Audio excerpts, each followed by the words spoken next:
আমি আবার নিয়ে এলাম তোমাদের পছন্দের অন্যতম রহস্যবেদী কিরিটি রায়কে, যাকে সৃষ্টি করেছিলেন ডক্টর নিহার রঞ্জন গুপ্ত, যিনি জন্মগ্রহণ করেছিলেন 1911 সালের 6 জুন এবং তার মহাপ্রয়াণ ঘটে 1986 সালের 20 ফেব্রুয়ারি।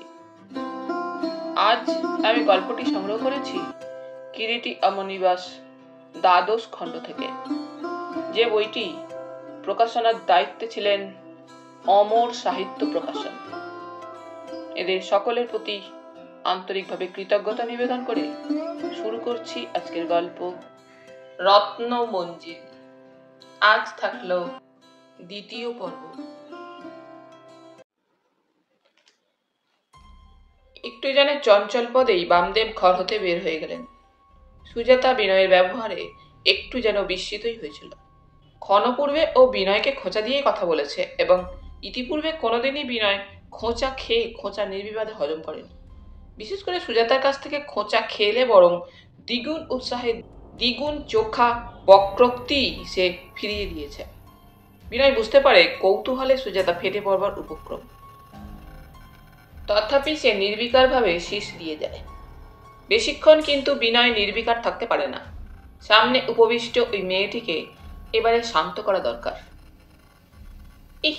মেয়ের মুখখানা দেখো না, বেজায় ছুটেছে।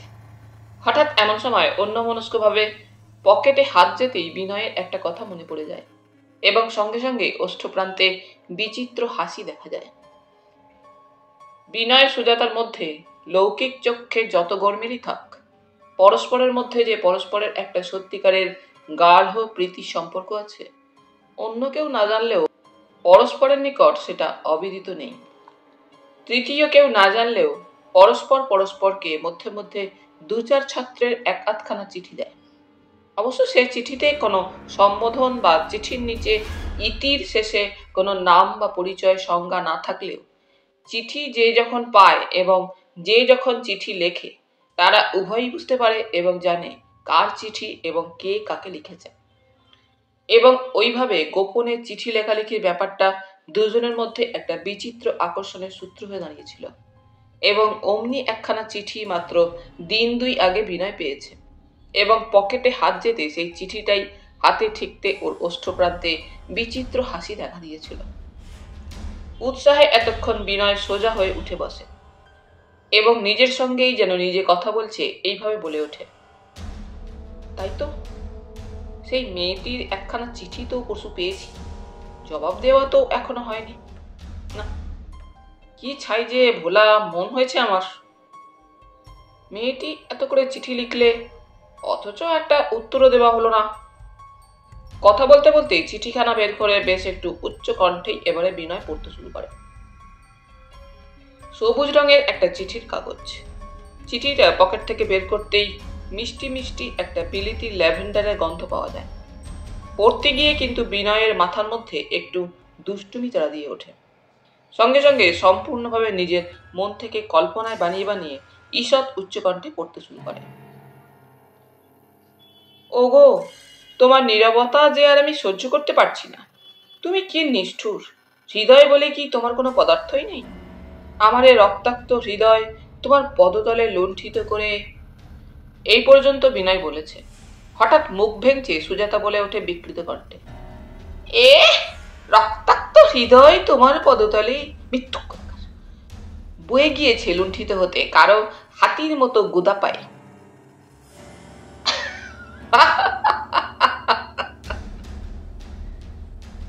হো হো করে বিনয় গলা ছেড়ে এবার হেসে ওঠে। আরো রেগে যায় সুজাতা বিনয়ের হাসিতে। কোনো মেয়ের তো খেদে কাজ নেই, এই হৎকা নাকেশ্বরের গোদা পায়ে লুণ্ঠিত হতে যাবে। কিন্তু যদি এমন কোনো মেয়ে থাকে? কখনো না, থাকতেই পারে না। কিন্তু শ্রীমতী কালোজিরে বোধ হয় সম্যক জ্ঞাত নন যে বিগত যুগে মুনি ঋষিরাও বলে গিয়েছেন যে নারী মন বিচিত্র। নচেত যে মেয়েটি আমার প্রেমে গদগদ হয়ে এই পত্রবার নিক্ষেপ করেছেন, বয়ে গিয়েছে নাকানন্দ নাকেশ্বরের প্রেমে গদগদ হতে। আহারে, সত্যি বলছি কালিন্দী, ক্যামেরাটা এই সময় সঙ্গে নেই, নচেৎ ওই মুখচন্দ্রিমার এই অবিস্মরণীয় মুহূর্তের একখানা ছবি তুলে নিতে পারলে, হায় হায় কি ভয়ঙ্কর অপূরণীয় ক্ষতি। হায় পৃথিবীর মনুষ্যগণ, তোমরা কি হারাইলে তোমরা জানো না। বাইবেলের ভাষায় বঙ্গানুবাদে বলতে ইচ্ছা করে, ঈশ্বর তোমাদের প্রেম দিতে চাহিয়েছিলেন।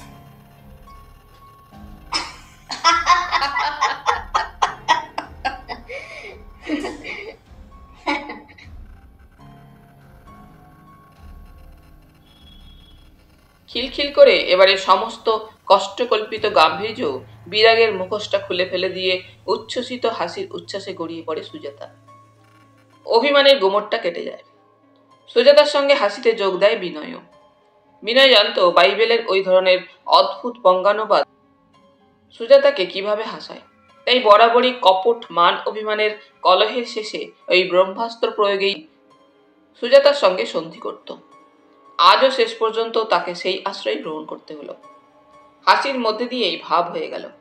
সুজাতা অতঃপর প্রশ্ন করে, বাবার সঙ্গে কি আলোচনা হচ্ছিল? সেই চিরাচরিত সহজাত নারী মনের কৌতূহল।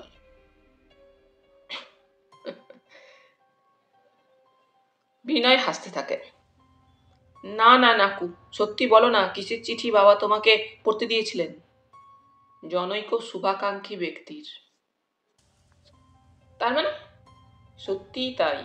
জনৈক শুভাকাঙ্ক্ষী ব্যক্তি মেসোমশাইকে সাবধান করে দিয়েছেন রত্নমঞ্জিল যেন বিক্রি না হয়, অন্যথায় তাকে নাকি সমূহ ক্ষতিগ্রস্ত হতে পারে। না না, বি সিরিয়াস। এমন সময় সিঁড়িতে বামদেবের জুতোর শব্দ পাওয়া গেল। বামদেব আসছেন। দুজনেই ঠিক হয়ে গুছিয়ে সরে বসে। বামদেব ঘরে এসে ঢুকলেন। মুখে তার চিন্তার রেখা সুস্পষ্ট। সোফার উপরে বসতে বসতে বামদেব বললেন, বোধ হয় তোমার কথাই ঠিক বিনয়। পিয়ারিলাল কেন এসেছিল জানো? কেন? ৫৫,০০০-এর উপরে আরো কিছু বেশি দিতে প্রস্তুত এবং আরো ১০,০০০ অগ্রিম দিতে চায়, এবং বললে সামনের মাসে ১৫ তারিখের আগে বিক্রয় কবালাটা রেজিস্ট্রি হয় তাদের ইচ্ছা। আপনি কি বললেন? আমার হাতে অনেক কাজ বর্তমানে, সেটা সম্ভব নয়, তাই বলে দিলাম। কাল পরশুর মধ্যে একবার রানার অফিসে যেতে বলে গেল। কি বললেন আপনি? যাবেন নাকি? তাই ভাবছি, কিন্তু আমার মনে হয় না যাওয়াই আপনার ভালো। সত্যি আমি যেন ব্যাপারটার মাথা মুন্ডু কিছুই বুঝতে পারছি না। এদিকে আবার কি হয়েছে জানো? কি? রাঘব সাহা যে আবার এইমাত্র ফোন করেছিল। রাঘব সাহা মানে ওই অ্যাটর্নি? হ্যাঁ, সে আবার ফোন করেছিল কেন? আর নিউ অফার। কিরকম? হ্যাঁ, কে এক নাকি আবার নতুন খরিদ্দার জুটেছে বাড়িটার। সে নাকি আরো ২০,০০০ টাকা দাম দিতে চায়। বলেন কি? তাই তো বললে সাহা। আমার এখন কি মনে হচ্ছে জানেন মেসমশাই? কি? এই রত্নমঞ্জিলের মধ্যেই কোন একটা রহস্য আছে। তাই তোমার মনে হচ্ছে? হ্যাঁ, নচেত একটা ভাঙা বাড়ি নিয়ে এমন টানা হাঁচড়া শুরু হতো না। তা নতুন খরিদ্দারটি আবার কে এলেন শুনলেন কিছু? তার নাম ধাম তো কিছু বললে না, কেবল বললে টাকার কথা। বলছিলাম কি, একবার চলুন না, আপনার বন্ধু কিরিটি রায়ের ওখান থেকে ঘুরে আসা যাক এক্ষুনি। আগে একবার ফোন করে দেখো তাহলে উনি আছেন কিনা। বামদেবের নির্দেশে বিনয় ফোন করবার জন্য ফোনের কাছে গিয়ে মাউথপিসটা তুলে নিল। প্রায় মিনিট ১০ চেষ্টার পর কানেকশন পাওয়া গেল। মিস্টার রায় আছেন? কথা বলছি, বলুন। ধরুন মিস্টার অধিকারী আপনার সঙ্গে কথা বলবেন। বামদেব এসে ফোনটা ধরলেন। কে, কিরিটি নাকি? হ্যাঁ বলো। আমি বামদেব কথা বলছি। ওপাশ থেকে মৃদু হাস্যধ্বনির সঙ্গে সঙ্গে প্রশ্ন এলো, কি ব্যাপার, রত্নমঞ্জিলের আবার কোনো নতুন অফার এসেছে বুঝি অন্য কারো কাছ থেকে? আশ্চর্য, ঠিক তাই, কিন্তু তুমি জানলে কি করে? অনুমান, কিন্তু তোমার কাছে রানার লোক যায়নি? আশ্চর্য, তাও তো এসেছিল। তার চাইতেও একটা আশ্চর্য ব্যাপার হচ্ছে গতকাল একটা চিঠি পেয়েছি। চিঠি? কার? কোনো নামধাম নেই, লেখা আছে জনৈক শুভাকাঙ্ক্ষী ব্যক্তি। চিঠিতে কি লেখা আছে? বাড়ি বিক্রি করতে নিষেধ করেছে, বিক্রি করলে নাকি ক্ষতিগ্রস্ত হব। আমি জানতাম। আই স্মেল্ট ইট। অস্পষ্ট আত্মগতভাবেই যেন শেষের কথাগুলো উচ্চারণ করে কিরিটি। কি বললে? দেখো, আমাদের একবার বহরমপুর অবিলম্বে যাওয়া প্রয়োজন। বহরমপুরে? কালই চলো, রওনা হওয়া যাক। কিন্তু না, এর মধ্যে আর কোনো কিন্তু নেই। প্রস্তুত থেকো, কালই। বেশ, তাহলে স্টেশনেই দেখা হবে।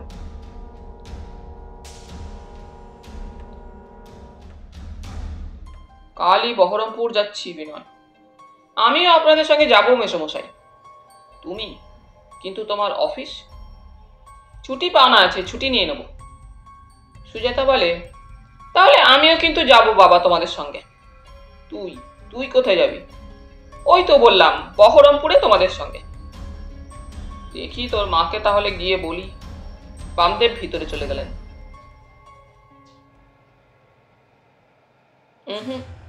পথে নারী বিবর্জিতা, বিনয় বলে। মুখ ভেঙচে প্রত্যুত্তর দেয় সুজাতা। কি আমার নয় রে, নাকিশ্বর নাকানন্দ নাক সর্বস্ব। তবু কালোজিরে যাচ্ছেন না। যাচ্ছি, যাব। যাবই, নইব চ। নাক গোজ, আই গো। তবে বলো, বিয়ে করবে আমায়? নইব চ, এই জীবনে নয়। বহরমপুরে যাওয়ার সময় সুজাতাও ওদের সঙ্গী হলো। কন্যার প্রতি দুর্বলতায় বামদেবের শেষ পর্যন্ত ইচ্ছা না থাকলেও মুখে না করতে পারলেন না, এবং যাওয়ার সময় বিনয় মুখখানা গম্ভীর করে থাকলেও মনে মনে খুশি হলো। মেয়েটা শেষ পর্যন্ত তার জিদ বজায় রেখেছে দেখে ও মেসোমশাই বামদেব ও কন্যার প্রতি দুর্বলতার খাতিরে সুজাতাকে সঙ্গে নিলেন দেখে। যা হোক, নির্বিবাদেই সকলে বহরমপুরে এসে পৌঁছালো। সারাটা দিন সুজাতা পুরাতন রত্নমঞ্জিলে সর্বত্র হইচই করেই বেড়ালো। কলকাতার বদ্ধ জীবনের পর বহরমপুরে খোলা মুক্তির মধ্যে সুজাতা যেন নিজেকে নতুন করে আবিষ্কার করে, এবং না হোক 10-12 বার বামদেবকে বললে, এই বাড়ি তুমি কেন বিক্রি করবে বাবা? এই বাড়ি তুমি কিছুতেই বিক্রি করতে পারবে না। কিন্তু বায়না যে নেওয়া হয়ে গিয়েছে মা। তাতে কি, ফেরত দিয়ে দাও। বায়না নিয়েছ তো কি এমন মহাভারত অশুদ্ধ হয়ে গিয়েছে? বলবে ভেবেছিলাম বিক্রি করব, কিন্তু ভেবে দেখলাম বিক্রি করতে পারছি না, ব্যাস। পাগলি। বারান্দায় একটা ইজি চেয়ারের উপর বসে বামদেব ও তার মেয়ে সুজাতা রত্নমঞ্জিল সম্পর্কে যখন কথাবার্তা বলছিল, বিনয় সেই সময় একা একা ঘুরে ঘুরে বাড়ির চারপাশ দেখছিল। কিছুদিন ধরে বাড়িটার বিক্রয় ব্যাপার নিয়ে যেসব ঘটনাগুলো ঘটছে, বিনয়কে সেটা বেশ খানিকটা উত্তেজিত করে তুলেছিল নিঃসন্দেহে, এবং বহরমপুরে পৌঁছে রত্নমঞ্জিলে পদার্পণ করবার পর থেকে কেমন যেন তার বারবার মনে হচ্ছিল কোনো ক্রমেই এই রত্নমঞ্জিল বিক্রয় করা চলতে পারে না। টাকাই সব ক্ষেত্রে বড় কথা নয়, মানুষের সেন্টিমেন্টেরও একটা মূল্য আছে বইকি। পূর্ব ব্যবস্থা মতো ওদের সঙ্গে বহরমপুরে আসতে পারেনি কিরিটি। হঠাৎ শেষ মুহূর্তে বিশেষ একটা কাজে আটকে পড়ায় ওদের সঙ্গ নিতে পারেনি। তবে বলেছে 2-4 দিনের মধ্যেই আসছে। এখানে আসবার পূর্বে বিনয় কিরিটির সঙ্গে দেখা করেছিল সেই রাত্রেই। কিরিটি বলে দিয়েছে বিশেষ করে কয়েকটি কথা। তার মধ্যে প্রধান হচ্ছে, দিনে বা রাত্রে সর্বদা যেন তারা বিশেষ সাবধানে থাকে। বিনয় শুধিয়েছিল, কেন বলুন তো? আপনি কি মনে করেন আমাদের আচমকা কোনো বিপদ আপদ ঘটতে পারে সেখানে? ঘটলে আশ্চর্য হবেন না বিনয়বাবু। কিরিটির সাবধান বাণী বিনয় তখন হেসেই উড়িয়ে দিয়েছিল, কিন্তু এখানে পৌঁছবার পর ও বাড়িটার চারপাশে ঘুরতে ঘুরতে মনের মধ্যে তার ঠিক শঙ্কা না হলেও কেমন একটা অস্বস্তি অনুভব করে যেন সে। পুরাতন নবাবী আমলের বাড়ি, বাড়িটার গঠন কৌশলের মধ্যেও সেই নবাব আমলের স্থাপত্য শিল্পের নিদর্শন পাওয়া যায় যেন। বহুদিনের সংস্কারের অভাবে বাড়িটা অনেক জীর্ণ হয়ে গেলেও এর যা কাঠামো, তাতে মনে হয় আরো 60-70 বৎসর অনায়াসেই এমনি দাঁড়িয়ে থাকবে। প্রায় 14 কাঠা জমির উপর বাড়িটা। সামনে ও পিছনে যে জায়গা আছে তাও প্রায় বিঘাখানেক তো হবেই। বাড়িটার দোতলা এবং সর্বসমেত 3টি মহলে ভাগ করা যায়। নবাব আমলে অধিকারী বংশ ধন প্রতাপ শৌর্য ও পদমর্যাদায় যখন জমজমাটি ছিল, এই রত্নমঞ্জিল হয়তো মানুষজনের কোলাহলে তখন গমগম করত।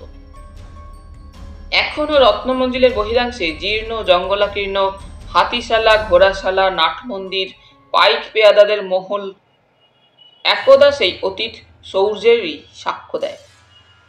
বাইরের মহলেই ঘুরে বেড়াচ্ছিল বিনয়। চারিদিকে জঙ্গল ও আগাছা। প্রকাণ্ড নাটমন্দিরের প্রশস্ত চত্বরের চারিদিকে সুউচ্চ বড় বড় থাম, শীর্ষে শীর্ষে সূক্ষ্ম পঙ্খের কারুকার্য। সুউচ্চ খিলানের মাথায় কবুতর বাসা বেঁধেছে, নির্বিবাদে বংশবৃদ্ধি করছে। মধ্যাহ্ন শেষের নিস্তব্ধ নির্জনতায় কবুতরের কুজন চলেছে। মেঝেতে রয়েছে দীর্ঘ সর্পিল ফাটল। শীতের সূর্য প্রায় অস্তগমনোন্মুখ। শেষ আলোর ম্লান রশ্মি গম্বুজ শীর্ষে শীর্ষে অস্ত পরশটুকু বুলিয়ে যাচ্ছে। নাটমন্দিরের পাশ দিয়ে একটু সরু পায়ে চলা পথ, দুপাশে আগাছা জন্মে পথটাকে প্রায় ঢেকে দেওয়ার জোগাড় করেছে। সেই পথ ধরে বিনয় আরো পিছনে এগিয়ে চলে। পথটা যেন শেষ হয়েছে একটা দিঘির সামনে।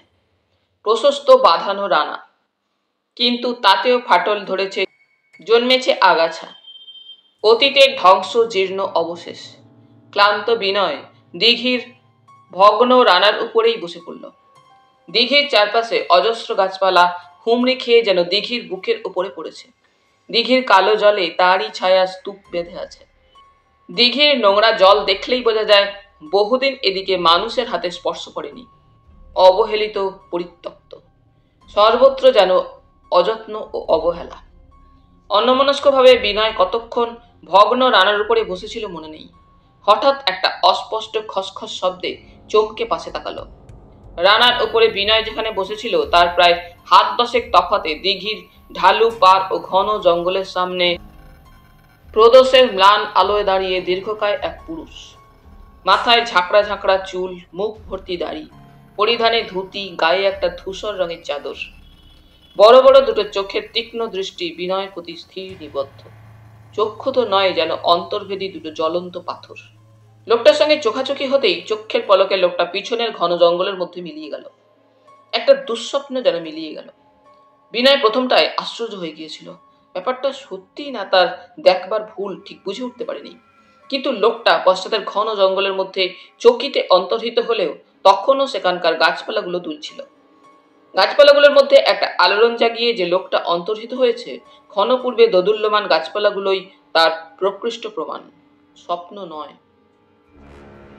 দেখারও ভুল নয়। বিনয় একবার ভাবলে এগিয়ে গিয়ে জায়গাটা অনুসন্ধান করে দেখে, কিন্তু ঠিক সাহস হলো না। কারণ চারিদিকে তখন সন্ধ্যার অন্ধকার ঘনিয়ে এসেছে।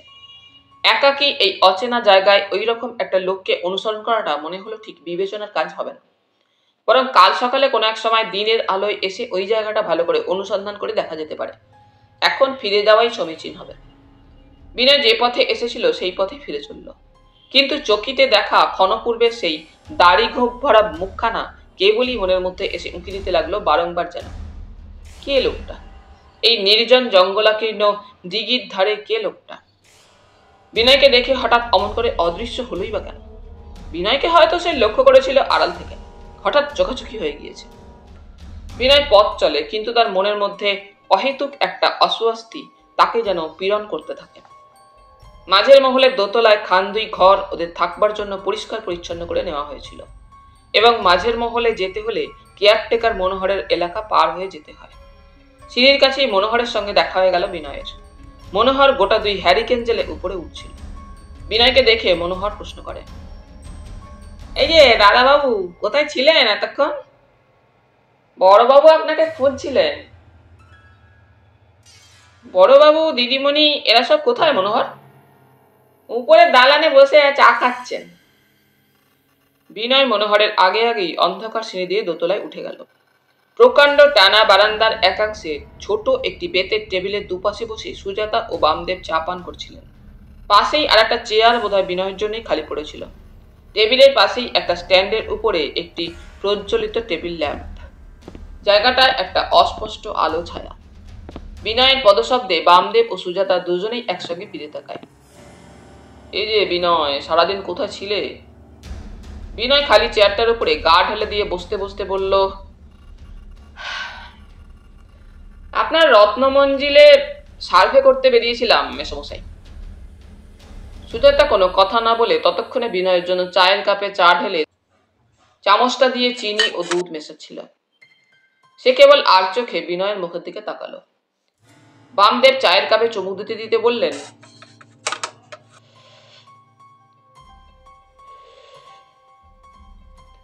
এখানকার বন জঙ্গলে শুনেছি নানা বিষধর সাপ আছে বিনয়। একটু সাবধানে চলাফেরা করো, বরং একা একা না ঘোরাফেরা করে মনোহরকে সঙ্গে নিও। এখানকার সবকিছু ও জানে। মনোহর দুহাতে দুটো জ্বলন্ত লণ্ঠন নিয়ে ততক্ষণে উপরে উঠে এসেছে। বামদেবের কথাগুলো তার কানে প্রবেশ করেছিল। সে বললে, হ্যাঁ দাদা বাবু, এখানে সাপের ভারী উপদ্রব। বিনয় তৈরি চায়ের কাপটা হাত বাড়িয়ে তুলে নিয়ে গরম চায়ে একটা চুমুক দিয়ে আরাম সূচক একটা শব্দ করে বলল,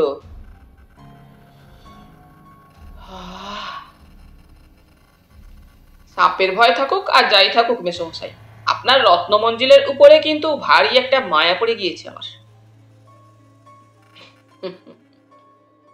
কেন হে, এই পুরনো ভাঙা বাড়ির মধ্যে এমন কি পেলে? আছে মেসমশাই, আছে, আমার মন বলছে আছে, নচেত। বলো কি বলছিলে? নচেত ওই ঝানু গুজরাটি ব্যবসাদার এই ভাঙা বাড়িটা কিনবার জন্য অমন করে হন্যে হয়ে আপনার পেছনে ছুটে বেড়াতো না? কি জানি বাবা, আমার তো মনে হচ্ছে মিথ্যে মিথ্যে এই বাড়িটা নিয়ে একটা শোরগোল করা হচ্ছে, জবাব দেন বামদেব। বেশ, তাই যদি হবে তাহলে ওই চিঠিটারই বা কি অর্থ বলুন, আর আপনার কলকাতার বাড়িতে এমন চোরের উপদ্রবী বা কেন ইদানিং হচ্ছিল? বামদেব বললেন, চোরের উপদ্রবের চাইতেও ওই চিঠিটাই গন্ডগোলের সৃষ্টি করেছে বেশি।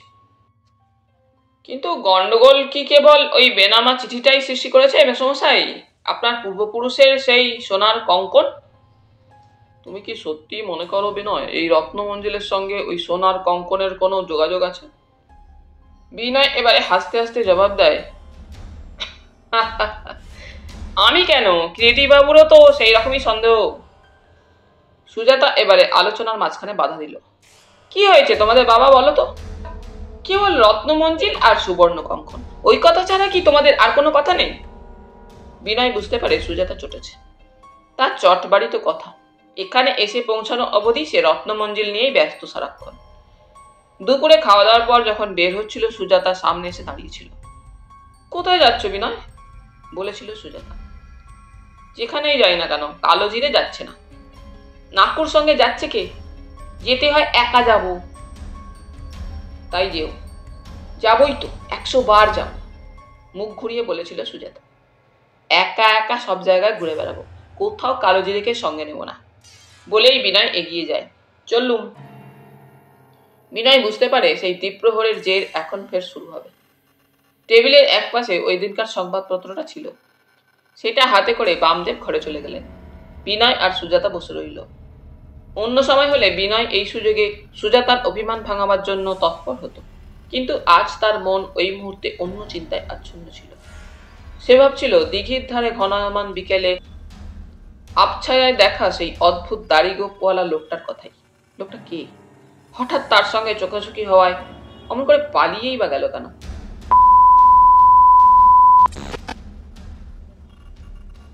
ছোট্টুলাল বহরমপুরে পরের দিনই এসে পৌঁছালো।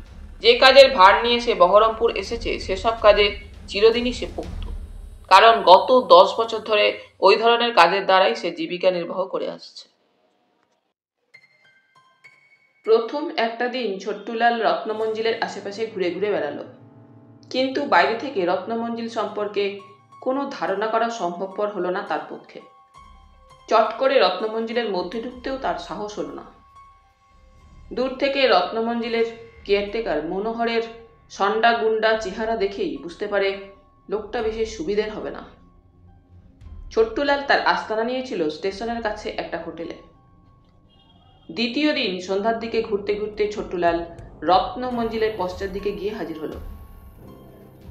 অন্ধকারে বাড়িটা একটা কালো ছায়ার স্তূপ যেন। আচমকা কাঁধের উপর কার মৃদু স্পর্শ পেয়ে চমকে ফিরে তাকালো ছোট্ট। আবছা আলো ছায়ায় দীর্ঘকায় একটা মূর্তি ঠিক তার পশ্চাতে দাঁড়িয়ে। লোকটার মুখ ভর্তি দাড়ি গোঁফ। কে তুই? এখানে কি চাস? গম্ভীর চাপা কণ্ঠে লোকটা প্রশ্ন করে। লোকটার আচমকা আবির্ভাবে প্রথমে ছোট্ট একটু হকচকে গিয়েছিল, কিন্তু মুহূর্তেই নিজেকে সে সামলে নেয়। রুক্ষ কণ্ঠে প্রতিবাদ জানায়, তোর তাতে দরকার? তুই কে শুনি? সহসা লোকটা তার ডান হাতের লৌহ কঠিন বাঁকানো শীর্ণ আঙুলগুলো দিয়ে ছোট্টুর কাঁধটা একটু টিপে দিতেই নিজের অজ্ঞাতেই ছোট্টু একটা যন্ত্রণাকাতর শব্দ করে ওঠে, এবং সঙ্গে সঙ্গে বুঝতে আর তার বাকি থাকে না লোকটা দেহে প্রচুর শক্তি রাখে। সোজা কথায় জবাব না দিস তো গলা টিপে শেষ করে দেবো। এবার আর ছোট্টু প্রতিবাদ জানাবার চেষ্টা করে না। শক্ত ঠাঁই, এখানে চালাকি চলবে না বুঝতে পেরেছিল সে। বল, কাল থেকে এখানে কি মতলবে ঘোরাফেরা করছিস? কি আবার মতলব? এমনি দেখছিলাম বাড়িটা। এমনি দেখছিলে জাদু? বেটা চালাকি করবার জায়গা পাও। সত্যি বলছি দোস্ত। এই থাম। দোস্ত, 14 পুরুষের দোস্ত আমার। খিঁচিয়ে ওঠে লোকটা। শীর্ণ লোহার মতো বাঁকানো ডান হাতের আঙুলগুলো দিয়ে লোকটা ছোট্ট ডান হাতের কবজিটা চেপে ধরে। চল আমার সঙ্গে, সত্যি কথা বলবি তো ছেড়ে দেবো, নইলে ছাড়ছি না। টানতে টানতে অন্ধকারে বন জঙ্গলের মধ্যে দিয়ে লোকটা ছোট্টুকে নিয়ে চলে। এতটুকু প্রতিবাদ করবার সাহস পায় না ছোট্টু। 8-10 মিনিট প্রায় অন্ধকারে বন জঙ্গলের মধ্যে দিয়ে টানতে টানতে একটা ঘরের বন্ধ দরজার সামনে এসে থামল। দাঁড়া, পালাবার চেষ্টা করেছিস কি মনে? ঘরের দরজায় তালা দেওয়া ছিল। লোকটা কোমর থেকে চাবি বের করে দরজার তালাটা খুলবে। ছোট্টু এদিক ওদিক তাকাচ্ছে তখন। ঘন অন্ধকার বন জঙ্গল, বিশেষ করে অপরিচিত জায়গা, ছুটে পালাবারও উপায় নেই। ডান হাতের কবজিটা ব্যথায় টনটন করছে। ঘরের এক কোণে একটা প্রদীপ জ্বলছে। লোকটা এবারে ফিরে দাঁড়িয়ে বললে, ভিতরে আয়। অজগরের চোখের সামনে বন্য জন্তুর যে অবস্থা হয়, ছোট্টুরও সেই অবস্থা। সুরসুর করে একান্ত বাধ্যের মতো এক পা করে ছোট্টু ঘরের মধ্যে গিয়ে ঢুকলো। বস।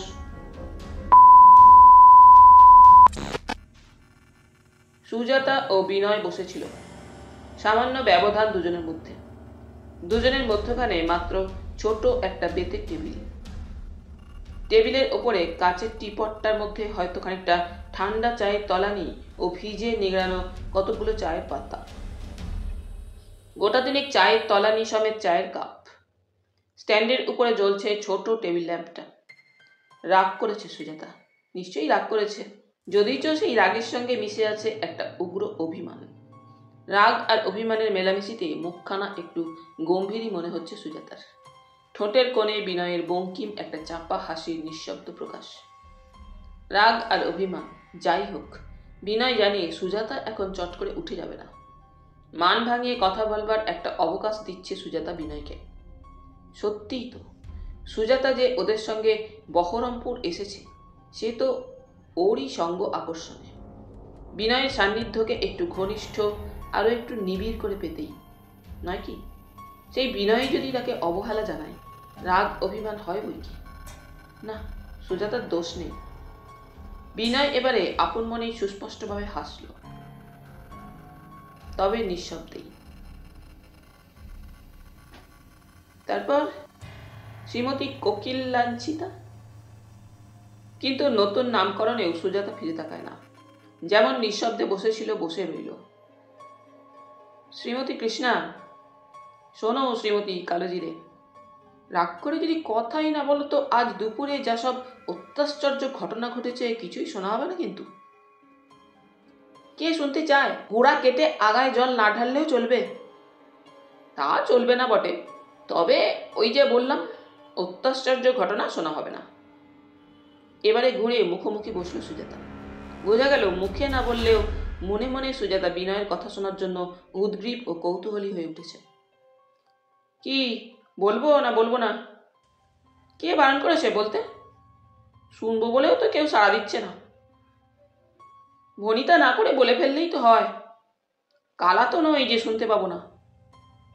তা নয় বটে, তবে কানের সঙ্গে মনের একটা যোগাযোগ আছে কিনা। কথাগুলো বলে একান্ত নিষ্ক্রিয়ভাবে বিনয় সিগারেট কেস থেকে একটা সিগারেট বের করে সেটাই অগ্নিসংযোগ করতে তৎপর হয়ে ওঠে। বিনয় আবার হাসে। এবারে সুজাতাই তাগাদা দেয়, কই বললে না, কি বলবে বলছিলে?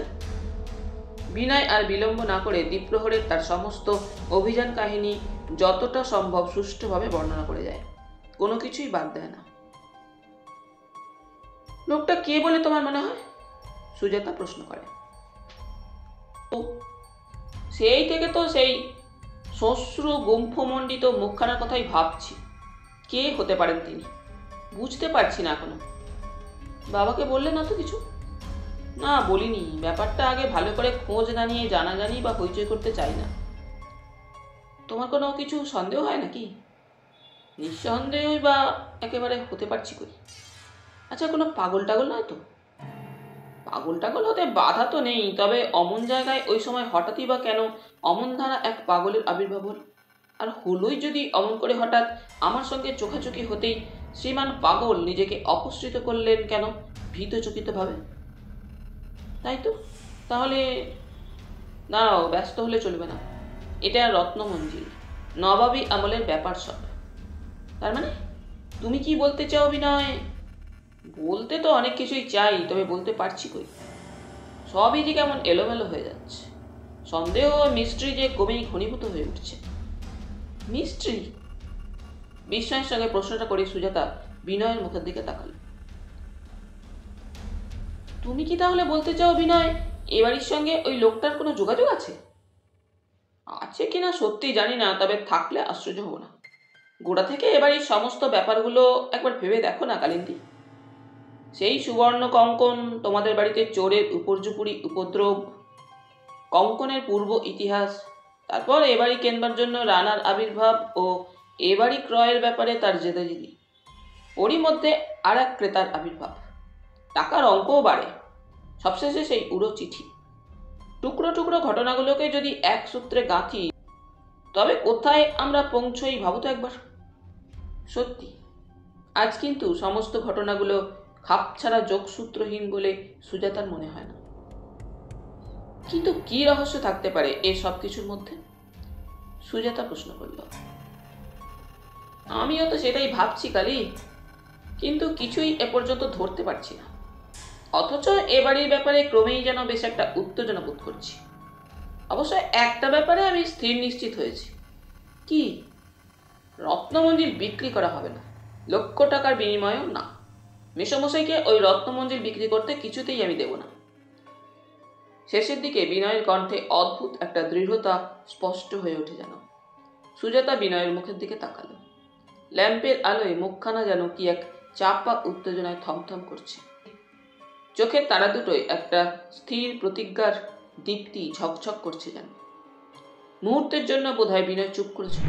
হঠাৎ কিসের একটা স্পষ্ট শব্দে চকিতে পেছন ফিরে অন্ধকার সিঁড়ির দিকে তীক্ষ্ণ দৃষ্টিতে তাকিয়ে প্রশ্ন করে, কে কে ওখানে? সিঁড়ির মুখে স্তূপীকৃত অন্ধকারের মধ্যে একটা অস্পষ্ট ছায়া যেন নড়ে ওঠে। বিনয় ততক্ষণে উঠে দাঁড়িয়েছে। কে ওখানে? বলতে বলতে এগিয়ে যায় বিনয়। সুজাতাও উঠে দাঁড়ায় কৌতূহলে, উত্তেজনায়। আগে আমি মনোহর দাদাবাবু। দ্বিধাজড়িত স্খলিত কণ্ঠে অন্ধকার হতে জবাবটা এলো। কে? মনোহর? অন্ধকারে ওখানে দাঁড়িয়ে কি করছো? আগে এদিকে এসো।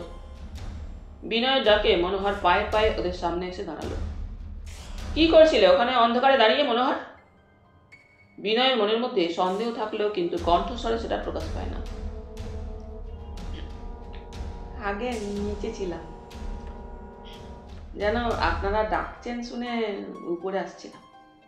কোনো মতে ঢোকিলে একটা জবাবদিহি দেবার চেষ্টা করে যেন মনোহর। বিনয় ওর কথাগুলো শুনে ও বলবার ভঙ্গি দেখে তাই মনে হয়। বিনয় মনোহরের কথা শুনতে শুনতে তার মুখের দিকে তাকিয়ে দেখছিল, কিন্তু মনোহরের মুখটা যেন পাথরে খোদাই করা, কোনরূপ বৈলক্ষণ্যই তাতে যেন নেই। বোকা বোকা নিরীহ সরলতা যেন সমস্ত মুখখানা বেপে রয়েছে।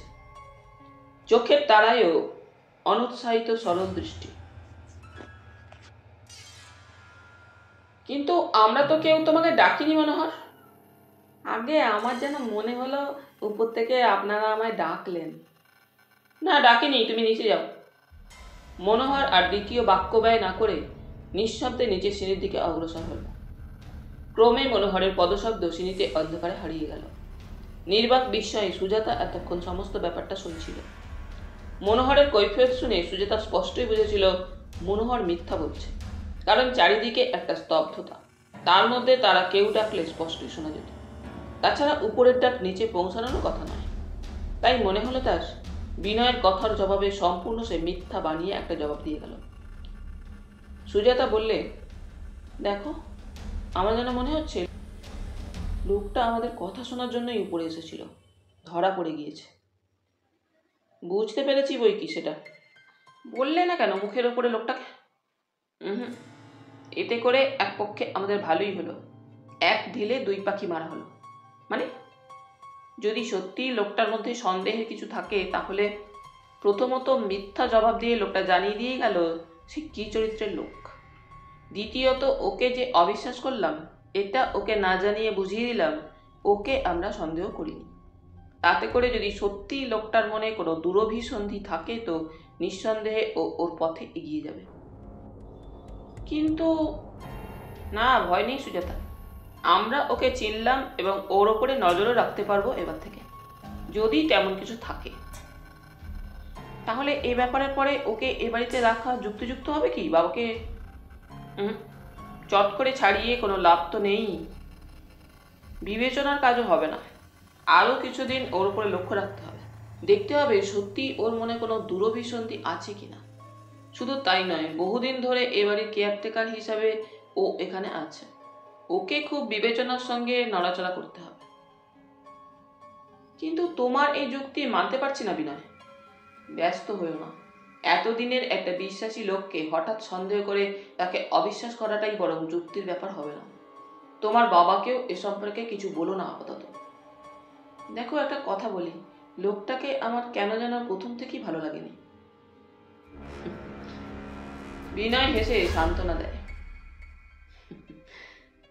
ভয় নেই, আমি সতর্ক থাকবো।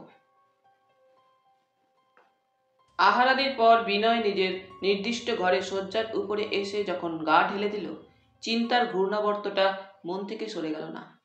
অবিশ্রাম পাক খেয়ে খেয়ে ফিরতে লাগলো চিন্তাটা। অন্ধকার রাত্রি, চাঁদ উঠবে সেই রাতের শেষ প্রহরে। শিয়রের ধারে খোলা জানালা পথে এক টুকরো স্বপ্নের মতো রাতের কালো আকাশের একটা খণ্ডাংশ ও কয়েকটি অনুজ্জ্বল তারা চোখে পড়ে। নিচের বাগানের অন্ধকার স্রোত পার হয়ে একটানা একটা ঝিঝির শব্দ কানে আসছে। নিশুতি রাতের একতারা যেন বেজেই চলেছে ঝি ঝি করে। মনোহরের ব্যবহারটা বিনয়কে কেবল বিস্মিত করেনি, ভাবিতও করে তুলেছে। সুজাতার সন্দেহ মিথ্যা নয়, সত্যিই মনোহর সিঁড়ির মাথায় অন্ধকারে আত্মগোপন করে ওদের কথাবার্তা শোনারই চেষ্টা করছিল। কিন্তু কেন? এ বাড়িতে অনেক দিনের লোক ওই মনোহর, পাকানো বাঁশের মতো পেটানো মজবুত শরীর, শরীরের কোথাও এতটুকু ক্ষত নেই, নির্ভেজাল। বলতে গেলে বাড়ির মালিকের অনুপস্থিতিতে মনোহরই দীর্ঘদিন ধরে হয়েছিল এবাড়ির সর্বেসর্বা। বামদেব কচ্চিৎ কালে ভদ্রে এখানে এলেও এ বাড়ি সম্পর্কে এতকাল তার কোনোই আগ্রহ ছিল না। পিতৃপুরুষের নবাবী আমলে পুরাতন ওই ভাঙা বাড়িটার ওপরে তার কোনোরূপ আকর্ষণই ছিল না, এবং এ বাড়ি এভাবেই হয়তো পড়ে থাকতো যদি না আচমকা গুজরাটি ব্যবসাদার রানা এই বাড়িটা কিনতে চাইতেন। এই বাড়ি কেনবার জন্য আগ্রহ প্রকাশ করত, কিন্তু হঠাৎ রানাই বা এ বাড়িটা কেনবার জন্য এত আগ্রহান্বিত হয়ে উঠল কেন? খাগড়াই বাসনের ফ্যাক্টরি খুলবে, সে একটা বাজে কথা। এ বাড়ি কেনবার পেছনে আসল উদ্দেশ্য যে তার অন্য, সেটা বুঝতে বিনয়ের অন্তত কষ্ট হয়নি। বাড়িটা সে কিনতে ইচ্ছুকই শুধু নয়, বিশেষভাবে ইচ্ছুক। উদ্দেশ্যটাই বা কি?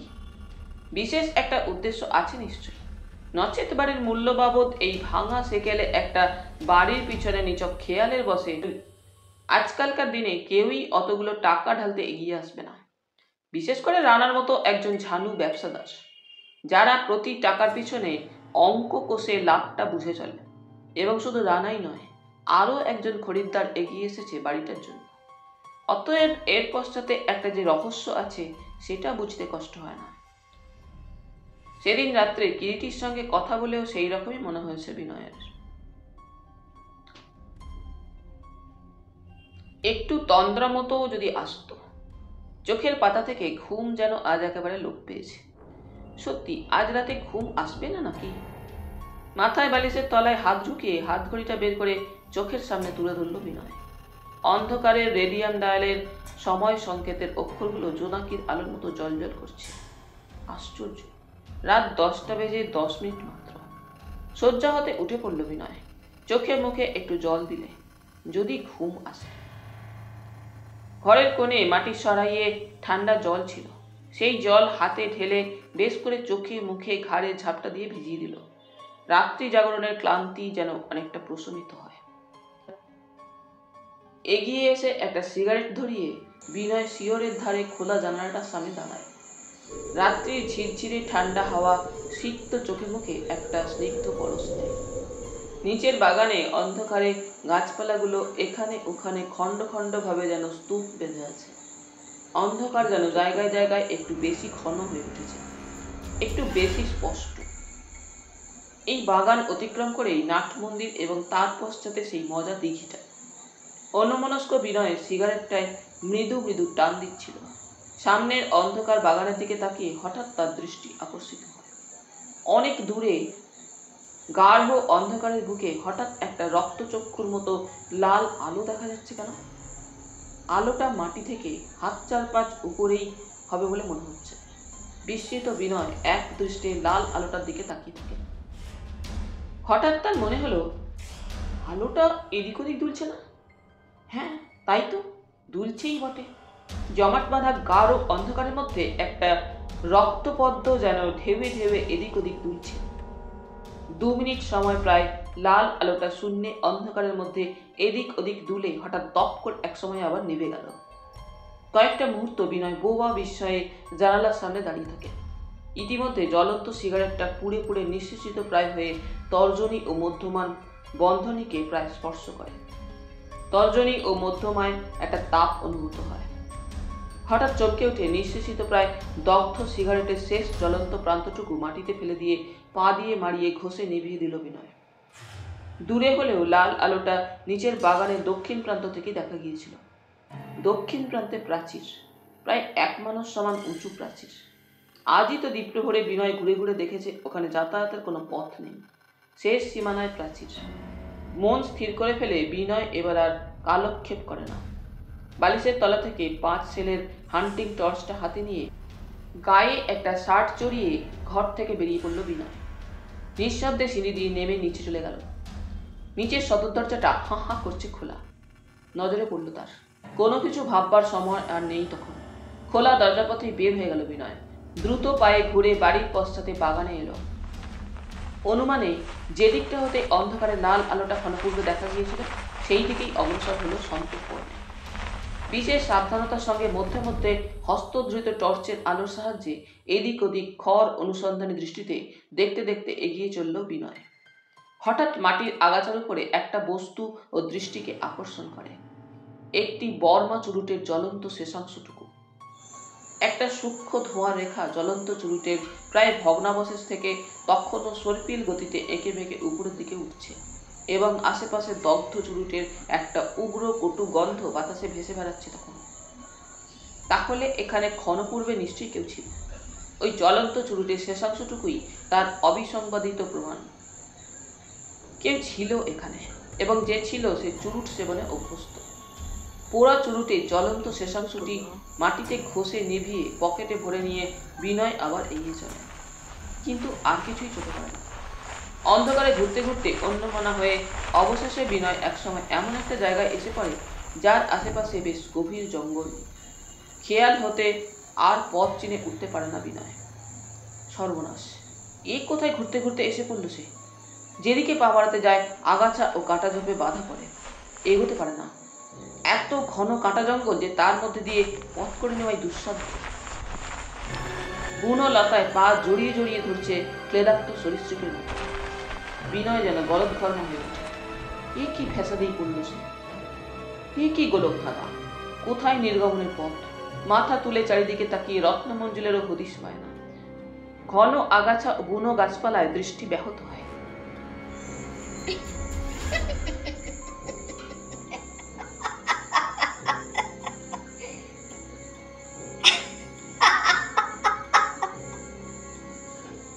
হঠাৎ একটা সুমিষ্ট মেয়েলি হাসির খিলখিল শব্দে চমকে ওঠে। হাসির রেশটা অন্ধকারের বুকে একটা শব্দ তরঙ্গ তুলে গেল যেন। বিস্মিত হতচকিত বিনয় এদিক ওদিক তাকায় অন্ধকারে। কে কে হাসলে অমন করে? কে?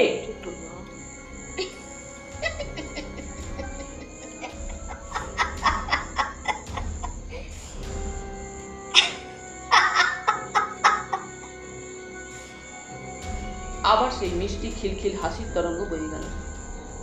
কে কে হাসছো? চিৎকার করে বলে বিনয়, যেন মুড়িয়ে হয়ে। কিন্তু চিৎকার করলেও শব্দটা যেন গলা দিয়ে স্পষ্টভাবে উচ্চারিত হয় না। প্রত্যুত্তরে আবার সেই হাসি শোনা যায়।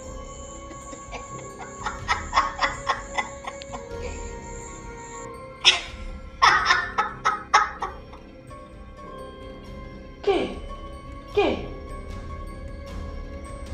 আমি। মেয়েলি কণ্ঠে প্রত্যুত্তর এলো এবারে। তুমি কে? আমি রাত্রি। রাত্রি?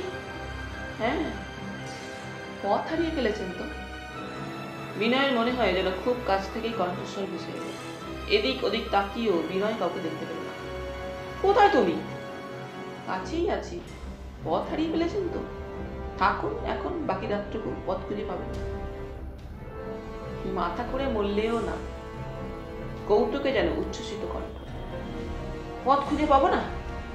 না, পথ জানলে তো পথ খুঁজে পাবেন।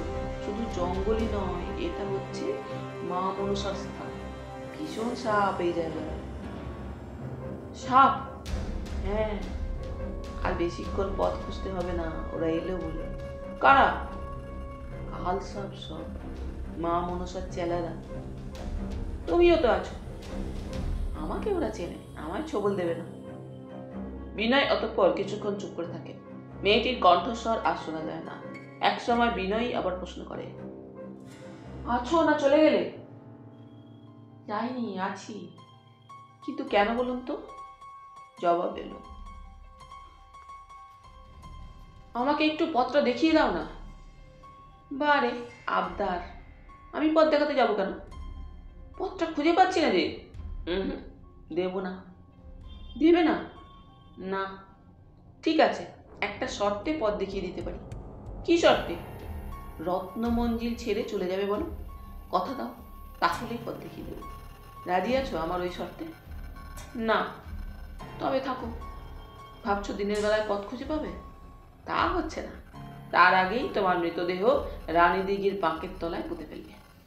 কে কে পুঁতে ফেলবে? কেন, দুর্বাসা মুনি। দুর্বাসা মুনি? সে আবার কে? এসেই যখন ঘাট টিপে ধরবে তখনই জানতে পারবে দুর্বাসা মুনি কে। তার চাইতে যাও না কলকাতায় ফিরে, কেন মিথ্যে প্রাণ দেবে?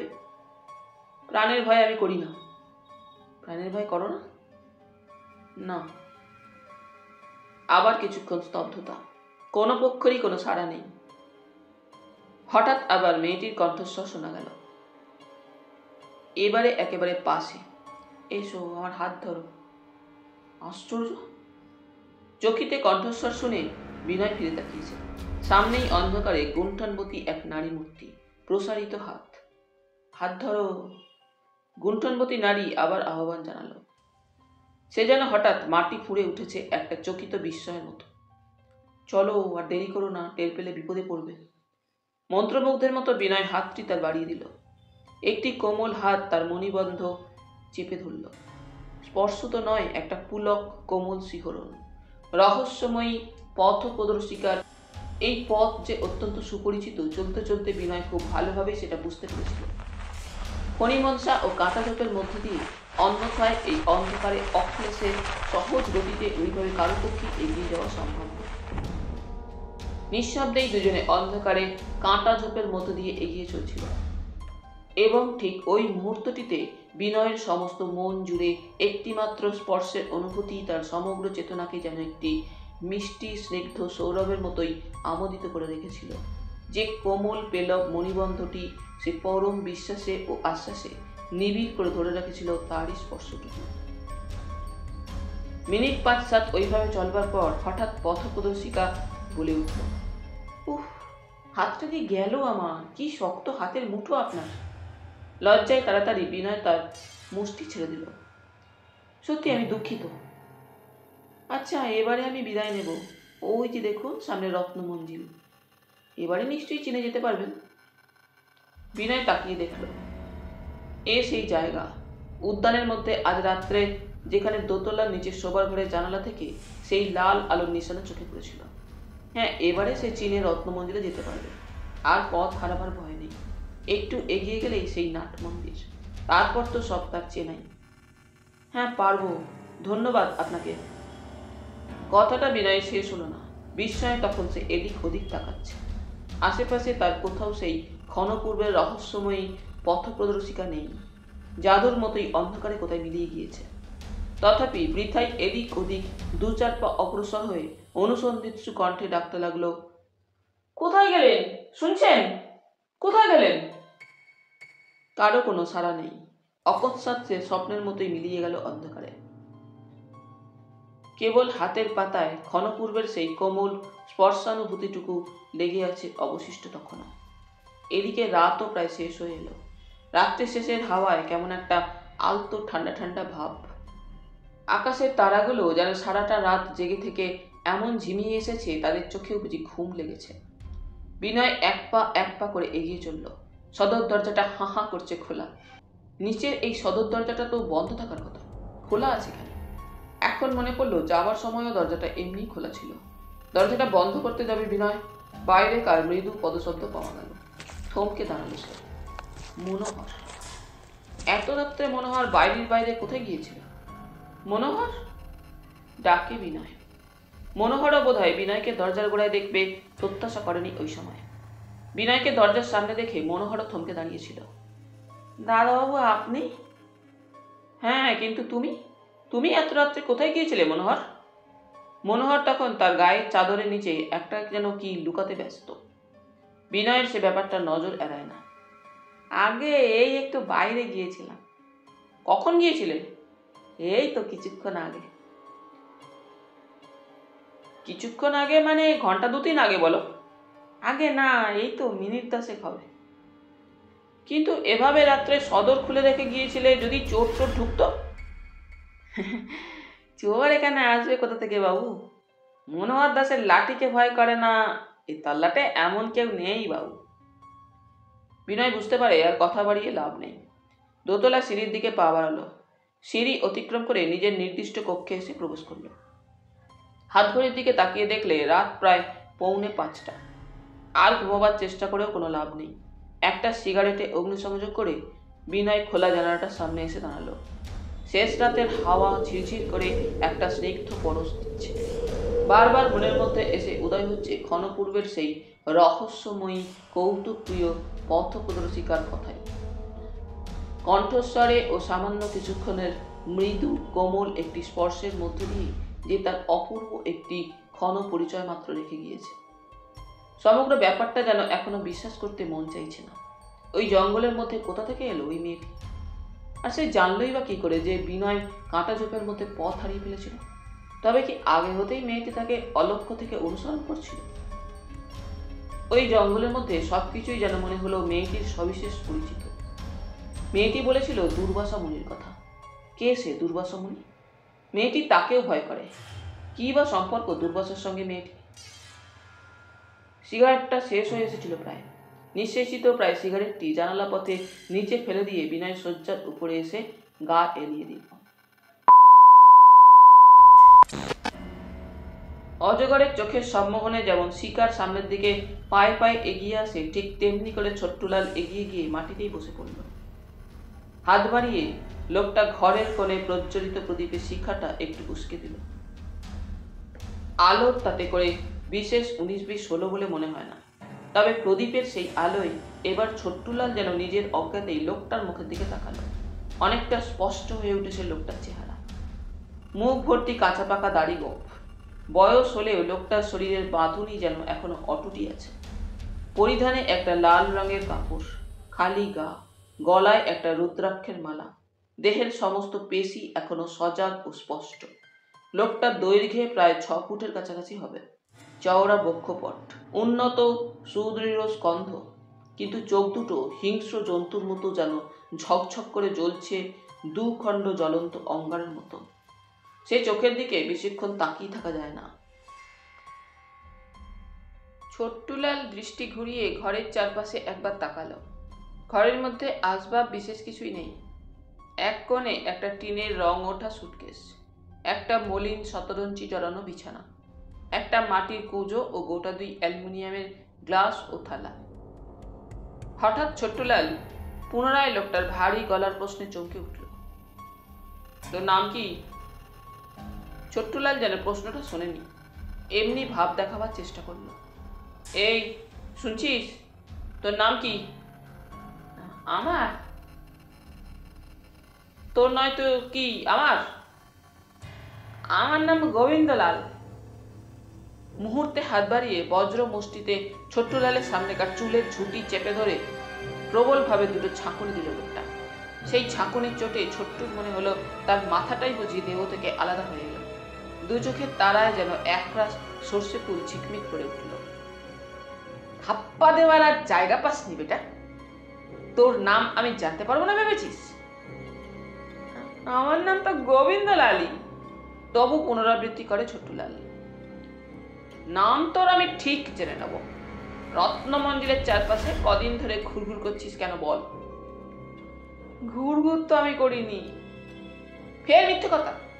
আর একটা ধমক দিয়ে ওঠে লোকটা। মিথ্যে কথা বলবো কেন? মিথ্যে কথা বলবি কেন? তোর চেহারা দেখেই মালুম হচ্ছে তুই জীবনে কটা সত্যি বলেছিস। শোন, সত্যি কথা বলিস তো তোকে ছেড়ে দেবো, আর যদি মিথ্যে ধাপ্পা দেবার চেষ্টা করিস খুন করে তোকে রত্নমঞ্জিলের ওই রানী দিঘির বাঁকের তলে পুঁতে রাখবো। বল এখন সত্যি কথা। ছোট্টলাল সত্যি এবারে রীতিমতোই ভাবিত হয়ে ওঠে। লোকটার চেহারা ও কথাবার্তাতেই মালুম হচ্ছে লোকটা মোটেই সুবিধে না। মুখে যা বলছে কাজে করতেও হয়তো ওর বাঁধবে না, কিন্তু ছোট্টুলালও জাত সাপ। যার কাজের ভার নিয়ে ছোট্টুলাল এখানে এসেছে সেই রতনলাল রানাও খুব সহজ ব্যক্তি নয়। তার সঙ্গে বিশ্বাসঘাতকতা করলে সেও ছেড়ে কথা বলবে না। বিশেষ করে তার অনুচর পিয়ারি একেবারে সাক্ষাৎ শয়তান বললেও অত্যুক্তি হবে না। পিয়ারির অসাধ্য কিছুই নেই। রতনলালের সামান্য ইঙ্গিতেই তার হাতের গুপ্ত ছোড়া ঝিকমিকিয়ে উঠবে এবং নির্ভুলভাবেই ছোট্টুর কলিজাটা ফাঁসিয়ে দেবে। জলে বাঘ, ডাঙায় কুমির। তাছাড়া রতনলালকে এই জব্বর খবরটা দিতে পারলে মোটামতো কিছু বকশিশও মিলত।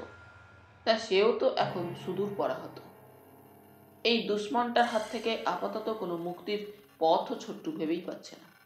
চকিতে একটার পর একটা চিন্তাগুলো ছোট্টুর মাথার মধ্যে খেলে যায়। কিন্তু রতনলালের কথা পরে ভাবলেও চলবে, আপাতত এই দিকটা সামলাতে হবে। কিন্তু ছোট্টুলাল ভেবে পাচ্ছে না ঠিক কোন পথে এগোলে বর্তমানের এই সংকটকে সে কাটিয়ে উঠতে পারবে। শক্তির প্রথম পরিচয়েই ছোট্টুলাল বুঝতে পেরেছে গায়ের শক্তিতে এই লোকটার সঙ্গে ছোট্টু পেরে উঠবে না। কিরে, জবাব দিচ্ছিস না কেন? ছোট্টুলাল জবাব দেবে কি তখনও ভাবছে। সে চুপ করেই থাকে। লোকটাও বুঝতে পারে সহজে ছোট্টুর মুখ থেকে জবাব বের করা যাবে না। সেও এতক্ষণে মনে মনে অন্য উপায় ভাবছিল। ঘরের কোণে একটা মোটা দড়ি পড়েছিল। উঠে গিয়ে সেই দড়িটা যেমন লোকটা আনতে যাবে, ছোট্টু দেখলো এই সুযোগ। চোখের পলকে সে দাঁড়িয়ে উঠেই এক লাফে ঘরের বাইরে চলে এলো এবং অন্ধকারে জঙ্গলের ভিতর দিয়ে ছুট দিল। অন্ধকারে কাটা ঝোপে শরীর, হাত পা ক্ষতবিক্ষত হয়ে যেতে লাগলো ছোট্টুর। কিছুতেই খেয়াল নেই, যেমন করে হোক পালাতে হবে। সে প্রাণপণে ছুটতে লাগলো। ঘরের মধ্যে সেই দাঁড়িয়ে পালা লোকটা কল্পনা করতে পারেনি যে ছোট্টু হঠাৎ উঠে পালাতে সাহায্য করে। ছোট্টু হঠাৎ উঠে লাফিয়ে ঘরের বাইরে যেতে সেই লোকটাও সঙ্গে সঙ্গে লাফিয়ে ঘরের বাইরে এলো, কিন্তু অন্ধকারে ঠিক ঠাউর করে উঠতে পারলো না কোন দিকে ছোট্টু ছুটে পালাচ্ছে। তথাপি আন্দাজের উপর নির্ভর করে কিছু দূর এগিয়ে গেল, কিন্তু পলাতক ছোট্টু সন্ধান করতে পারলো না অন্ধকারে জঙ্গলের মধ্যে। এই ঘটনার দিন 2 বাদে সন্ধ্যার দিকে রতনলালের অফিসে আবার ছোট্টুলালকে দেখা গেল। রতনলাল চেয়ারে বসে, থমথম করছে তার মুখটা। সামনে দাঁড়িয়ে ছোট্টুলাল। রতনলালের পাশেই অন্য একটা চেয়ারে উপবিষ্ট পিয়ারি নিঃশব্দে একটা সিগারেট টেনে চলেছে। হাতে ধরা একটা মার্কোভিচের টিন। ছোট্টুর মুখে সবই শুনেছে রতনলাল। বামদেব, বিনয় প্রভৃতির রত্নমঞ্জিলে যাওয়াটার মধ্যে রতনলাল তেমন বেশি গুরুত্ব দেয়নি। চিন্তিত বিশেষভাবেই হয়ে উঠেছে সে কোনো এক তৃতীয় দাড়িগোপওয়ালা শক্তিশালী লোকটার সংবাদ পেয়ে। লোকটা কে? কেনই বা সেখানে গিয়ে আড্ডা নিয়েছে?